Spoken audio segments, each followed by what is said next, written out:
sacred heartbeat, like the pulsing of the drum. And although I've now ascended to this heavenly abode, the answer rushes through me. It is I will go.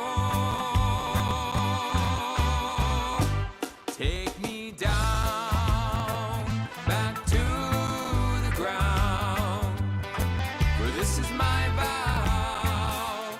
I will serve the best way I know how, on the ground, where the people are confused and bound.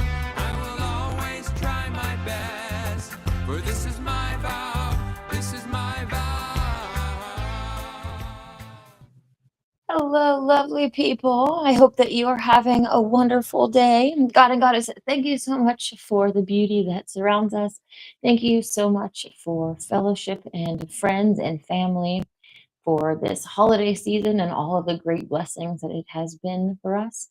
Please give us all safe travels as we get back to where we are homed, and help us to continue to bring light into our year as the days increase with light. Help us to also increase light inside of us, bringing insight and higher ascension on the golden ladder to us and all of those around. Please help us to be loving and kind and to be good representatives and ambassadors of you. Help us to remember why we came to this earth and help us to do what we came here to do. In the name of Elohim, I pray. Amen. Today on the Nasarean calendar, it is Mother Earth Day. And the noon time of peace and contemplation, just making sure I had the right one here. Our God and Goddess, immanent and transcendent, send to all your angel of peace. To the kingdom of the earthly mother, send your angel of joy. As we read yesterday, this day was a day of play, a great day for playing with children. It's Mother Earth Day, and so celebrating the children, and not even just the human children, but animals too. Those are the Earth's children as well. We were meant to be here to lead and guide them and to be an example of a higher way of being in existence to them. This consciousness that we have, the ability that we have to empathize and to love our brothers and sisters, whatever body they're in, whatever skin color they are in, whether they're a different species, any of these different factors. We are here to be loving and kind. And today, let's send out some joy to Mother Earth. Hello, everyone in the live chat. Queen I says, Happy Gregorian New Year. Happy Gregorian New Year to you as well.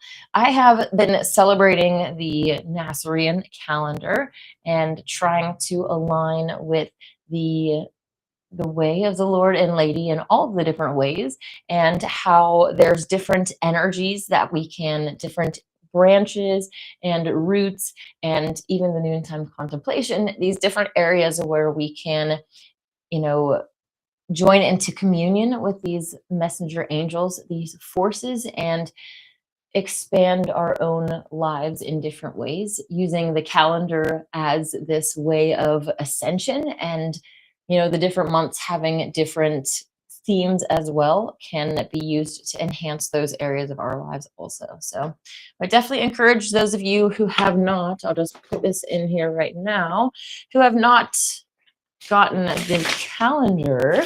541-991-3080 is the number for the bookstore, and they're open. I'm actually sitting upstairs of the bookstore right now. And this awesome calendar that was designed by Priestess Therese, and again, it has all of the communions in the back, the noon peace contemplation, the morning and the evening. It has this really rad drawing of the tree of life and information there. And of course, it has your actual days of the week, what day it is of the week, the fruits, and all this great detail. So you can get that. You can also get the Holy Megillah, the Nasarean Bible of the Essene Way, translated by Dave Greenleaf, and available from Essene.org or by calling that number.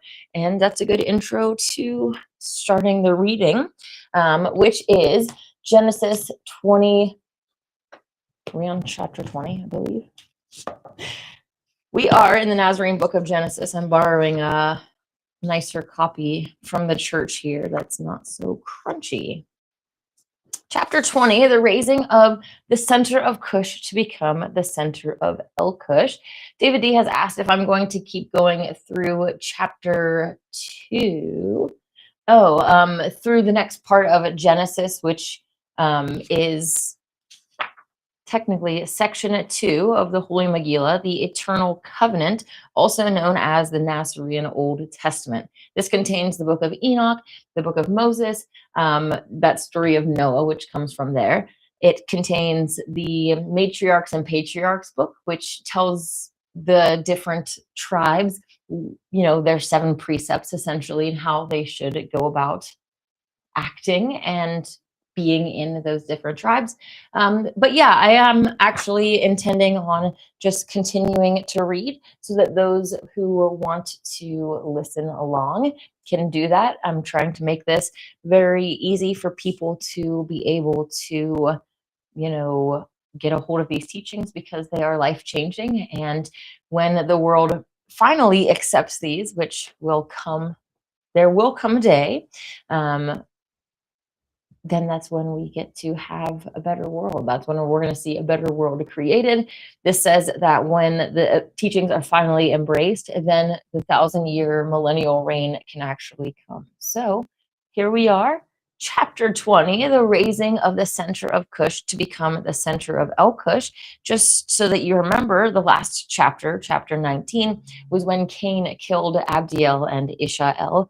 The first essentially human sacrifice happened, and now we're going to see what changes are going to be made and some really awesome stuff, some really inspirational stuff here. So without further ado, chapter 20 for you. Birds of the forest took word to Abraham and Sarah of what happened. With their son Isaac, they ascended the path up the holy mount, and they entered the Nazarean kibbutza and called for an assembly. For behold, a great decision must be made. Abraham spoke to the assembly. He revealed the true identity of his family. He described their visit to this world, how they posed as a needy family, and how only the Nazareans fed them and offered shelter. He described the killing of Abdiel and Isha by Cain and their ascension to become cherubim of the tree of life. Then he told them of the creation of this world and how it suffered a Luciferian attack at its very inception. And behold, he revealed that according to the great freedom, the Lord and Lady, and likewise Abraham and Sarah, are limited in what they may do to intercede, but that each act of Luciferian intervention will be matched accordingly. For such is the law of intercession. Yea, Abraham said, according to that law, even your own guardian angel may only intercede directly on your behalf to counter a negative intervention by demonic entities. Otherwise, they may only guide your life by advice, not direct intervention. Sarah also spoke to the assembly. She said that even within the great freedom, there is at times a sufficient reason to ban the physical presence of a particular entity from a world. Yea, and she said that Lucifer would soon be banned from walking this world in a physical body. But behold, she warned that even with Lucifer banned, his influence will long remain in this world, for he has planted many seeds, and the laws of resonance permit any entity to communicate directly with willing servants regardless of physical proximity. Abraham again spoke to the assembly, saying, behold, a great decision must be made. With the murder of humans in the valley of Kush increasing, yea, and human sacrifice and other Luciferian abominations, the density of this world will become too great for your ethereal bodies to survive. Even before the killing of Abdiel and Isha, the disparity between the atmosphere of this holy mount and the rest of this world has grown great. Now the disparity will soon be too great. Wherefore, you must make a decision. Because each resident of the kibbutz deserves to live in an ethereal body, for if you did not deserve that, you would not now have such bodies.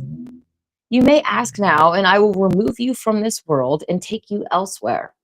For the Lamb and the dove have given me that power. Behold, I will place you in a world like the first Kush, but that did not suffer Luciferian attack and has not been polluted. Or you may choose to remain in this world as missionaries of the Lord and Lady, in which case your bodies will grow dense in order to survive in this atmosphere. Enoch, now 21 years of age, spoke to the assembly. Behold, when my mother and father were killed, the lamb and dove came to me in the orchard. Lo, they told me that my parents were slain by Cain, but they also revealed that Isha is now Ishael, the center of the root, angel of the center root, sorry, and that Abdiel is now Gabriel, the angel of the center branch. And in the same way that the center branch and center root of the tree of life are mated for eternity, so are Ishael and Gabriel eternal consorts. Lo, the example of my beloved parents reveals the answer to the question before us. If we wish to follow them in holy ascension, we must first follow them in holy descent. Behold, if we confine ourselves to the Mount of Peace, will it remain a Mount of Peace? I think not. For how can one be at peace while one ignores the cries of one's brothers and sisters? Yea, and if we abandon this world for a better world, what of those we leave behind? Kashab, prick up your ears. When I was but 7 years of age, while riding the back of the lamb in blessed play, the dove landed on my crown. She has continued to visit me through the years and taught me many things. Behold, last night she revealed unto me a great revelation. A revelation of things that have been, things that will be, and things that may be. Truly, we cannot change the things that have been.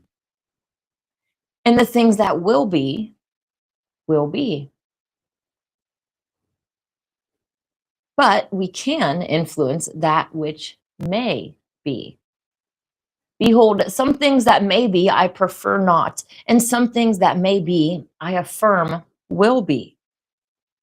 Wherefore, having seen this revelation, I made a certain pledge, yea, and I walk a certain path. And my path leads down this holy mount to the valley of Kush and beyond. For even now, I still ride the back of the lamb, and the dove sits on my crown. I have spoken. The words of holy Enoch greatly inspired the assembly. One by one, others spoke. The first to speak was Judah. He declared, the lions of Zion walk the path of Enoch. For like holy Enoch, we ride at the back of the lamb. Yea, and the dove is upon our crown. Then spoke Hannah and Mehetabel, the two women who had declared their marriage and lived together with none hindering them. Hannah said, lo, last night the dove came to me in a dream and showed me that many children in the valley will be made orphans due to the increasing violence. Mehetabel and I have no children. We will go into the valley and minister to these children. Yea, and we will build a shelter for them and find parents who will adopt.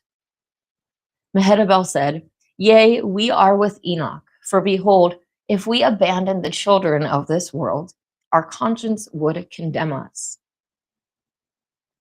Then Rapha spoke, saying, as Nazareans, we are of the Essene Way, which is the healing way. But healing is more than herbs and poultices. The highest healing is that which brings peace between those in enmity. Wherefore I feel called to teach those of the valley the healing arts, the chief of which is peace. I, too, stand with holy Enoch.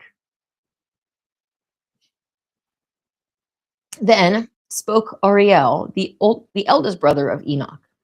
Behold, I stand with Enoch. Lucifer will expect us to abandon this world to him, for in his view, it is not to our personal advantage to stay. He will ask himself, why would they stay? My sister, Rakama, has whispered the answer in my ear, and I ask her now to speak it aloud for all to hear. Rakama, twin sister of Ariel, daughter of Abdiel and Isha, spoke one word. Love. Yea, one by one, the members of the kibbutz declared their solidarity with Enoch. The next day, the members of the kibbutz again gathered with Abraham and Sarah. Sarah said, behold, last night the lamb and dove came to Abraham and me. Yea, and they revealed certain things. Lo, because you are giving up your home on the holy mount, that you may minister to those in need, for your bodies cannot survive in both atmospheres, your home shall be raised and preserved for you to enjoy. Yea, the holy mount that was the center of Kush shall be raised to be the heaven for this world. This heaven will be called Elkush and will be the Nasarean homeland. Behold, when you die, you will go there for a time of refreshment, and then either return to earth in human form as a missionary, or serve in Elkush as a cherub ministering to earth. And when our work on this world prevails, yea, when our victory here is complete, Elkush shall descend again to earth and be called New Jerusalem, for it will be the city of peace. And the Lord and Lady will walk this earth for 1,000 years with you, their friends. And when your work is done in this world, you will serve the Lord and Lady in another world or heaven that is in need of help. Yea, and when comes the blessed day of play, you will be with the Lord and Lady in heaven most high. Then Abraham spoke, saying, behold, Lucifer wished for me to sacrifice my son Isaac, and so I will, but not in the manner desired by Lucifer. Lo, rather than aid the work of Lucifer by performing the sacrifice he desired, we will hinder his work by sacrificing Isaac in the manner of the Lord and Lady. Wherefore, though Lucifer now mocks us, Elohim will have the last laugh. For the meaning of Isaac is Elohim laughs. Behold, a time will come when the Nazarean remnant is in dispersion and in need of help. Yea, there will be many such times, and each time the Lord and Lady and their servants, Abraham and Sarah, will respond by sending teachers and prophets from Elkush. But on one such occasion, behold, Abraham and Sarah will make a special sacrifice. We will send our son Isaac into this world. For Isaac has so requested, and we have agreed. And when he comes as man, he will take a human name. Yea, he will be called Noah or Noach, for he will bring comfort to them tossed by the storm that Lucifer will unleash. And when he dies as a man, he raises to Elkush. He will serve as the angel of the water of the tree of life for this world. And his cherubim name will be Noachel. Really cool that he's involved in the literal story of Noah that we've read before, and he becomes the angel of water. Also cool about his conception with the tears that were cried at the beginning of the world. Really cool. Behold, the descendants of Noah will be of a royal lineage. For behold, when Isaac comes as man, he will carry within him the seed of Abraham and Sarah. For his body will not be birthed by human parents, but by us, and his soul will descend to earth on a beam of sunlight. And as Noah will, for a time, forget his true origin and fall into unseemly pursuits, but will then awaken and ascend, even so will our royal bloodline do likewise. Yea, through our bloodline, the descendants of Noah will split into two streams, one stream remaining Nasarean, while the other wields power in the manner of worldly kings. One of that line will awaken and will kneel at the feet of the Lord and Lady. Behold, this one will be a conquering lion, for in his old age he will conquer himself, which is the only worthwhile conquest. And for those of that day who guard the hidden scrolls, this will be a sign. Yea, when the conquering lion of Kush conquers himself and ascends unto Elkush in the immortal body of a cherub, let the guardians of the scrolls prepare the long hidden scrolls to go forth into the world. And then our lineage, which is the line of Noah, will embrace one another in Elkush and help prepare the way for the coming to earth of the Lord and Lady. For behold, the kingly line of Abraham and Sarah has but one purpose, and that is to serve the Lord and Lady, even as Noah will do once he awakens. Sarah said, behold, the atmosphere will grow so heavy in this world that they who come from above to take human incarnation will likely forget who they are and why they came.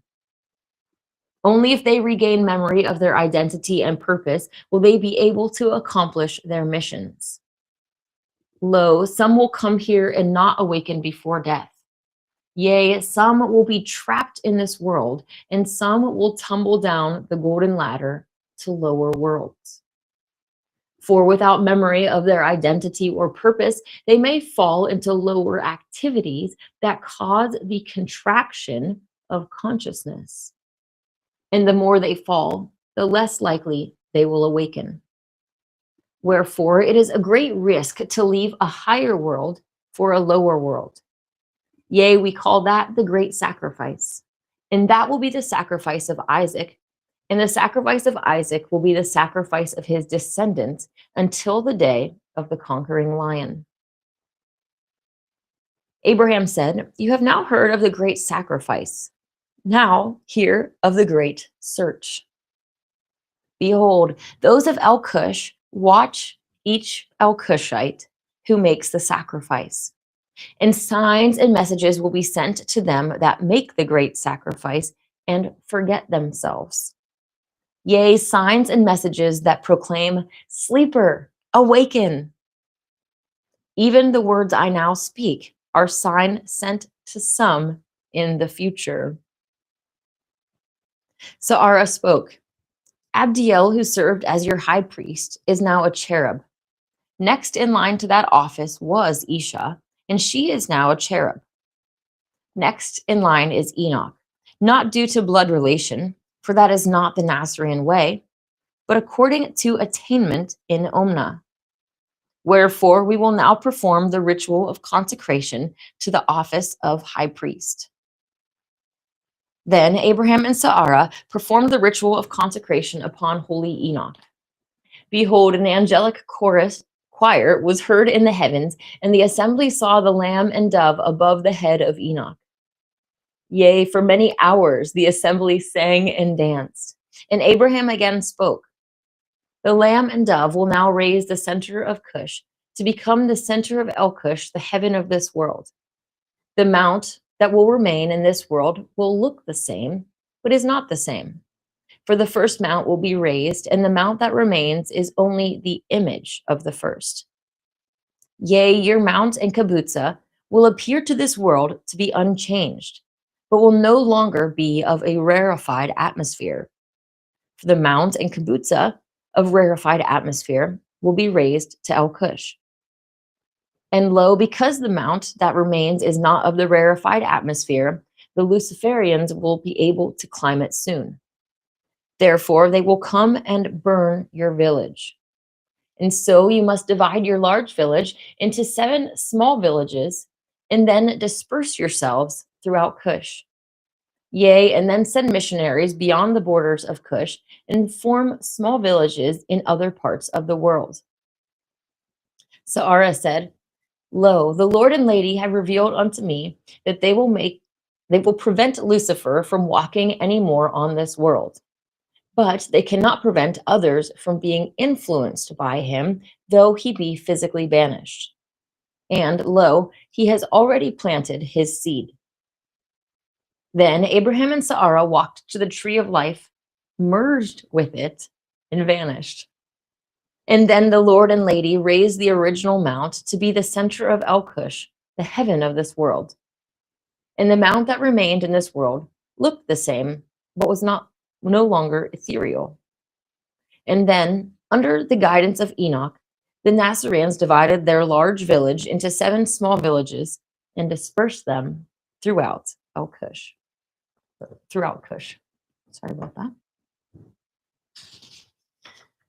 So tomorrow will be chapter 21, the final book of the Nasarean book of Genesis, which goes through the revealing of the names of the chief cherubim of the tree of life for this world. So it's going to kind of wrap up a lot of these stories that we have been reading and then move into the next book is the book of Enoch. So that's really exciting stuff. I have read parts of it before on here, but I took those videos off. So it'll be good to reread them with you. And the book of Enoch in our Bible is different than the other books of Enoch that are out there. I actually love the book of Enoch that talks about the laws of luminaries and how these different celestial bodies actually work inside of our enclosed realm Earth. But that is not our book of Enoch. Our book of Enoch is talking about Enoch, literally the 7 seals and the prophecy about the end times. And it's really, really fascinating stuff. Even talking about the master brain AI and other prophecies that have already been fulfilled in the Megillah, including cloning and 9/11, the humans merging with AI. That's the 6th trumpet, when the line is crossed with technology and humans start to literally merge with it. We've been doing that for quite a while. I keep bringing up pacemakers because like my grandpa had one, and it's like a common thing that it's just like everyone is a-okay with this. They're okay with having rods and other metallic parts in their bodies for, broken bones. So it's really fascinating to see how far along this satanic plan is, right? We're already in this fallen flesh. The fallen flesh leads to that merging with the metals, right? Trying to fix the falling apart flesh with pacemakers and other parts. And then comes this, what we're in now, the Neuralink, right? Now, if you are paralyzed or you can't speak or all these different things, they're going to be able to say, we'll fix that for you. Here, take our chip. And they'll go in and sew some things into your brain, literally like with this needle. Is very fascinating to see the presentation and how they're showing this technology to work. They'll be able to help temporarily fix your problems. They'll show these bionic humans that can do amazing things. Then you're going to lose your job to your fellow bionic humans that have decided to do these upgrades. And, one thing leads to another. This is already happening all around us in the 6th trumpet. So thankfully, there is a time that intervention comes, and when our free will is being contested, which is what this enslaved light is, right? It's gonna be presented as something nice. It's gonna heal you, have the Neuralink. You'll be able to scroll Facebook. You'll be able to lay in bed without your phone falling on your face. All of these great benefits, but you're literally giving over control. They're gonna be able to touch a button on the implant, whatever, maybe not that technically, whatever. They're going to be able to control you through that technology that you are signing up to. When they're like the terms and agreements and, you just terms and conditions you scroll through, you have no idea what you're doing. Like that's literally what we are doing with this technology. Yes, sure, that sounds good. Give me the benefits. I don't even want to hear it. It reminds me of the side effects on the average drug commercial, right? They're like, oh, it'll help relieve your bloating, but it'll give you suicidal thoughts and depression and, all of these really negative things. And people still take it. It's like absolutely crazy. So when they know there's bad things, they'll still do it. Right now, they're not being told of the bad things.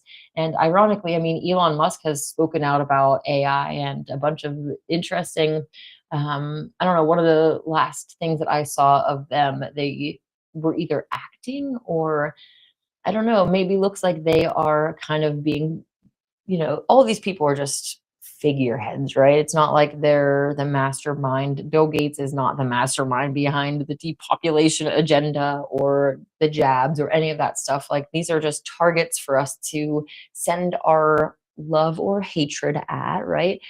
Because they control the celebrities and the politicians and all the people that we're supposed to see as heroes as well.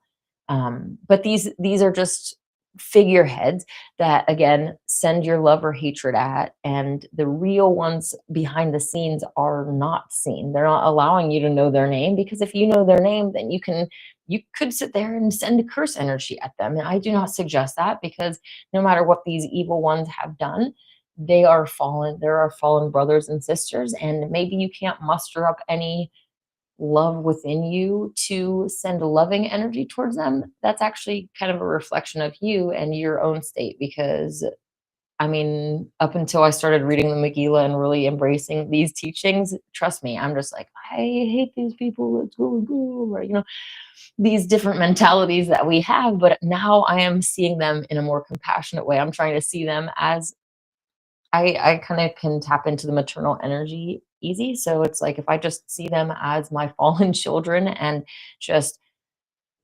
talk to them like they're my children in a way that is going to uplift them and see the best in them and call that to come out, rather than seeing how bad they are and going in and being like, you're evil, all of this stuff that's going to add negativity towards their situation and essentially either push or help drag them down that ladder, that spiral that they're already going down at a very quick rate. These evildoers, some of them, they revel in the evil, but they all have to go at the end of the day and sleep with themselves at night and all of the things that they have done, and their conscience will eventually get to them. Oftentimes, that's why they're doing drugs and alcohol and all of these behaviors that help them forget and escape what they have done, and the feeling, the guilt and all of that they have done. And from what we read here in the Megillah, God and Goddess are not sitting there condemning us and trying to be these parents that are like, if you don't shape up, you're going to hell, right? They're sitting there like, we love you. Like they're not trying to add anything negative to our situation at all. They just want that forgiveness and love so that we stop going down and return to the beautiful state that we are, that I am inside, that amazing, beautiful light that I am and you are, that is waiting to shine through once we are aligned with what we're supposed to do. When we get in, Yah's way is the best way, and it's going to end up with us being pulled up and becoming all that we can be. These great beings that have, again, we've fallen, and then it talks about these dams essentially that we can put in place to cut off. Well, we can't fully cut it off, but to try to, limit that stream of light that is connecting us with Heaven Most High, God and Goddess, and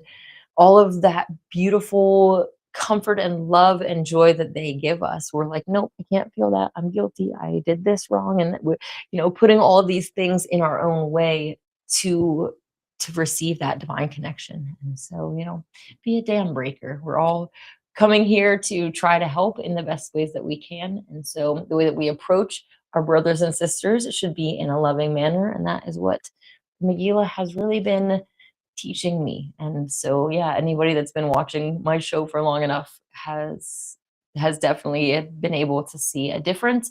And I attribute it all to these teachings. And, the fact that they are not strictly vegan teachings, and the fact that I'm still sitting here sharing them with you should be telling as well. That being said, the vegetarianism in here is very specifically of animals that are well taken care of. A shout out to my sister who has rescued chickens. Those animals are loved. Like, she would, if an animal tried to break in and get those animals, she would go and fight them, and she loves them, right? These animals are loved. They're never going to be sent to slaughter. When they pass on, they're going to be mourned. It's not that she's collecting animals to have them serve her. She's collecting them because she loves them. They're being rescued, and they're giving these, they lay eggs anyways. And so within the context of this vegetarianism, it's like, it's not our mainstream vegetarianism, because mainstream vegetarianism is not Nazarean unless you know those animals, where those things are coming from, and you can be sure that those animals are not going to go to slaughter, and like all of these stipulations, you can't be consuming those things. So yeah, shout out to all the vegans and the vegetarians. I know that, people are on their journey, and I'm trying to be more loving and compassionate, just like the good book teaches us. So I am going to jump off of here. I'm going to be headed back to Mount Shasta today. And so tomorrow I will be reading the last chapter with you from the beautiful mountain. I hope that you have a wonderful day. May God and the Goddess bless you. Reach low, raise up another. It's the way of the great revelation. Reach low, raise up another. Lift up and raise an elevation. Reach low, raise up another. It's the way of the great revelation. It's the way of the great revelation.